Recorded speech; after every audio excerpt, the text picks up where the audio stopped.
To complement our online training course, Smoke Control Made Simple, we have produced the Smoke Calculator. This is a revolutionary new product which can determine all the requirements of a smoke, heat and exhaust ventilation system. The calculator goes through all the 11 steps in line with the 11-step guide. What are the features and benefits of the online calculator?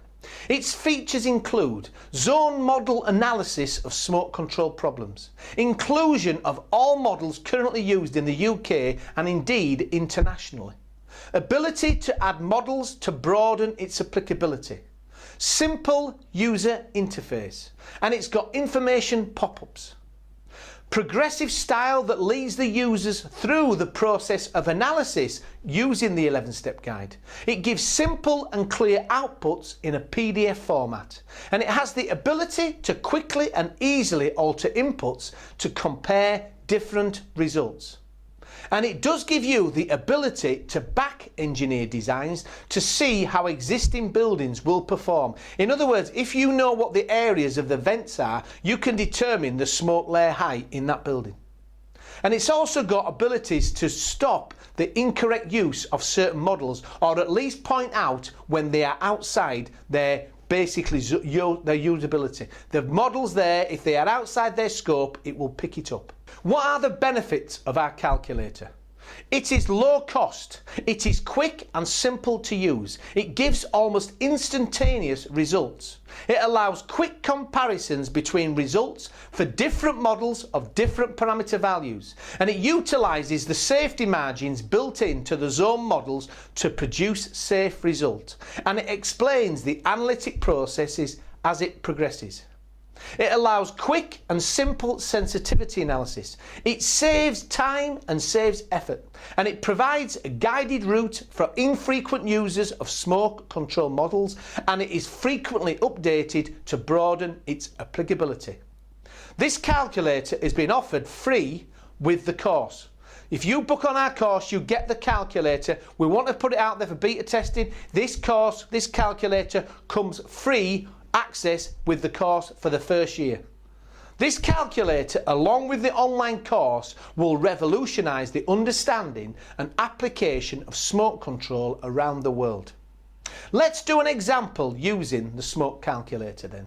We want you to use the 11-step guide using each of the following models in turn to determine the smoke requirements for this building here. We want you to use PD7974 Part 2 and the Harrison and Spear Point. So what we're going to do now is I'm going to go through how you use the calculator to determine this. Firstly, as you can see on here, we need to select what plume it is. Well, it's a complex plume. A complex plume is for a shopping mall, for example. You need a complex plume. This brings up this sheet. Step 2, design fire size. You need to enter data in the green cells. So you put in, so you know the dimensions of the fire. You can get this guidance here by clicking on the question mark cell, as you can see. So if you ever need guidance, click on the button and it pops up and it gives you guidance. This brings up a pop-up explaining what information is needed.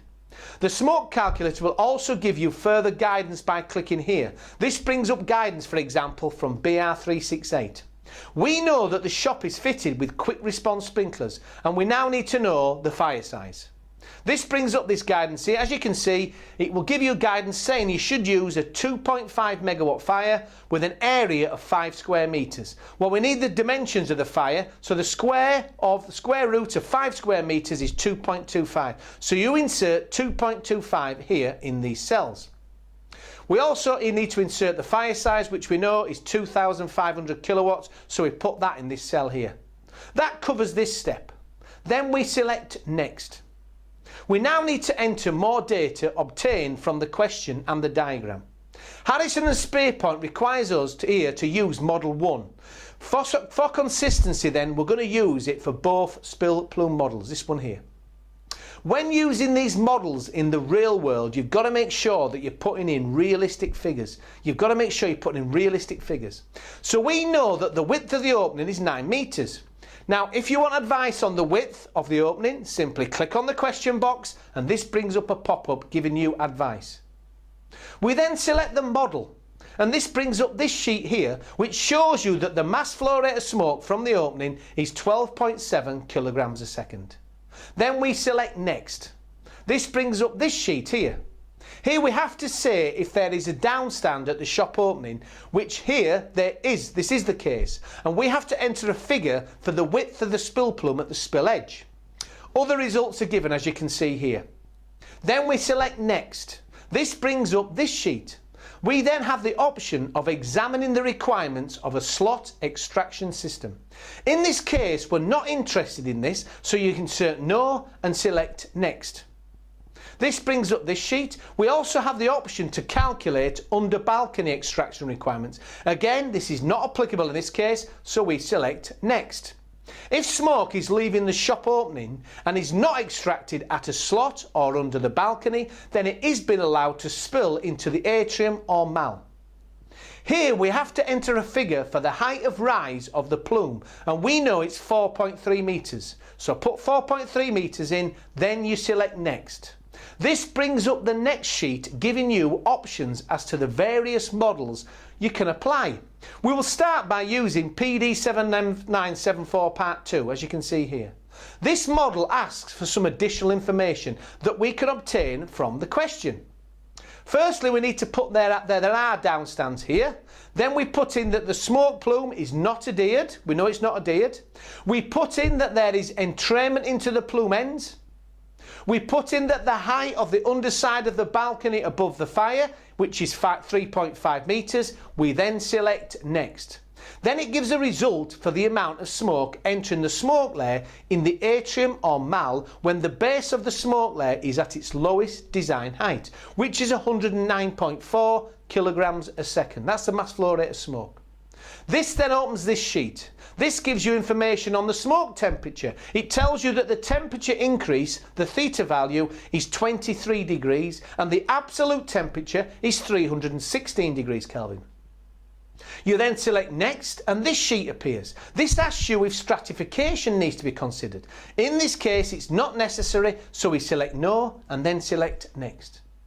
Next we need to select whether natural or mechanical ventilation is to be installed. In this case we select mechanical ventilation. Here we are given the required minimum extract rate per reservoir. In this case it's 98.2. So 98.2 is the extraction rate. 98.2 metres cubed a second. Also we can enter proposed fan details and we are told how many there should be installed in each reservoir. So now we can insert the width of the ventilator, which we know is 0.9 metres. We then put in the volumetric flow rate, which you know is 13 metres cubed a second for each fan. This tells you how many extract points you need, and in this case you need 8, as you can see. The calculator then lets you insert the number of extract points that you want to insert. This does allow you to add an extract point if you are discounting one in a fire, which is not relevant to a shopping mall, so you just stick in 8. This tells you how much smoke will be extracted from each reservoir. In this case it will be 104 metres cubed a second. We then select next. This brings up this sheet. Here plug holing checks are carried out. In this case the depth of the smoke is relatively low compared to the extraction rates of the fans, so although it can be seen that plug holing should not occur, the safety margin is not high, but it should not occur, so it has passed the test. We then select next and this brings up the air inlet velocity check, which needs to be carried out. Here we have to enter the maximum allowable velocity of incoming air at the exits. In this building, the building is a general public building, so the figure is 5 metres a second. And the default value for the coefficient of inlets is 0.6, but you can vary it if you have that information.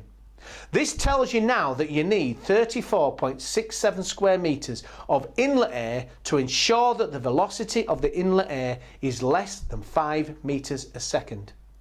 When you select next, it brings up this sheet which gives you full information of all the inputs. Here we are given a summary of the results. The relevant results can be selected and a PDF file can be produced containing the selected items.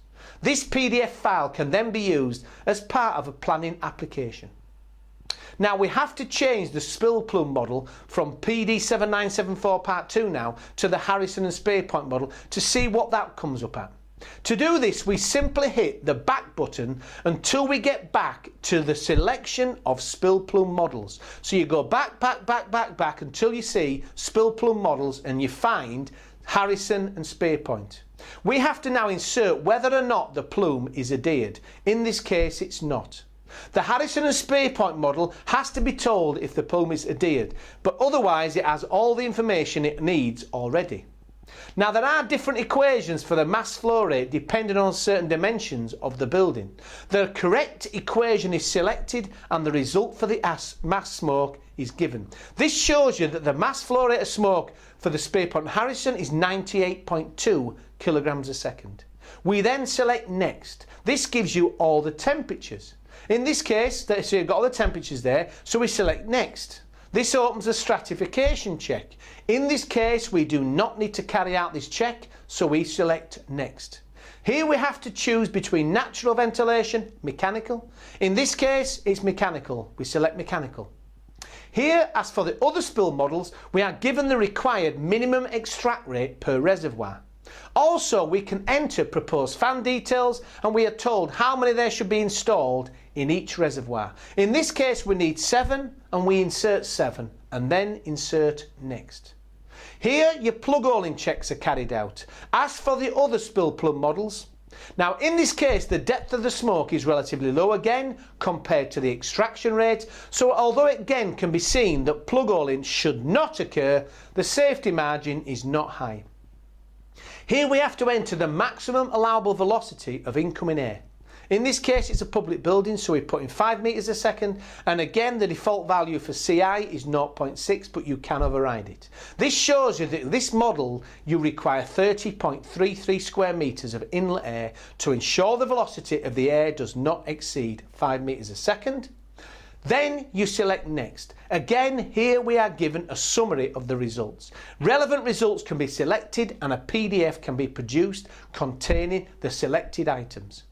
That was the application of the smoke calculator in determining the requirements of a smoke, heat and exhaust ventilation system. That example took a few minutes to carry out, and you can vary any parameter at any time to see the impact. This calculator is a very, very powerful tool. It's been released initially, part of the course details, so you can get the calculator when you purchase access to the course, because you need to understand the 11-step guide before you can actually use the calculator.